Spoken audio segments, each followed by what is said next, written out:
Umalma si dating Pangulong Rodrigo Roa Duterte sa pag-uugnay ng kanyang drug war case sa kaso ng mga nawawalang sabungero. Samantala, dumistansya naman ang tagapagsalita ni Vice President Sara Duterte sa itinuturong mastermind umano sa krimen na si Atong Ang na napag-alamang dati pala niyang kliyente.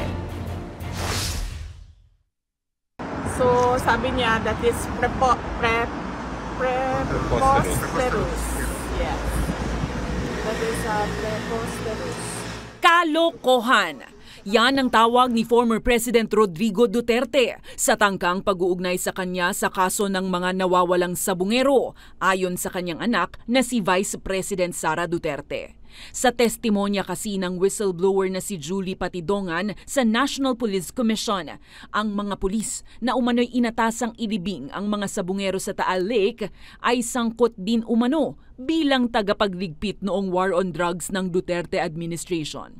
Pero ayon kay VP Sara, hindi na sila nagulat sa bagong akusasyon. It is expected because we saw it early on with their attacks to my office, no? Agad namang dumistansya ang bagong spokesperson ng Office of the Vice President na si Ruth Castelo sa issue. Naungkat kasi na si Castelo ang naging abogado ni Atong Ang noong taong 2007 hanggang 2009. Si Ang, na kilalang gaming tycoon, ay itinuturing umano'y mastermind sa pagpatay sa mga sabungero na sangkot naman umano sa game fixing o dayaan.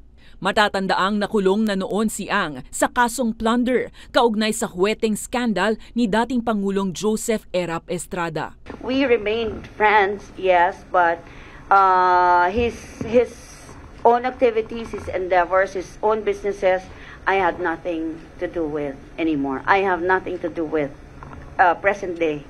Present day tense na lang, okay. No, I'm not involved in any of his activities. Sa harap nito, tiniyak ng Department of Interior and Local Government na walang sasantuhin sakaling mabunyag ang iba pang mga pangalang kasama ni Ang sa tinaguriang Alpha Group o yung mga naghahatian sa milyong-milyong pisong kita sa sabong. No second class. Kung kahit mayor, kahit governor, kahit senator, basta kasama sila dun sa Alpha Group na yan. Sa ngayon, ongoing na ang case build-up ng DILG, katuwang ang Philippine National Police at Department of Justice, habang nagpadala na ang NAPOLCOM ng summons para sumagot sa loob ng 5 araw ang 12 aktibong pulis na isinasangkot sa issue.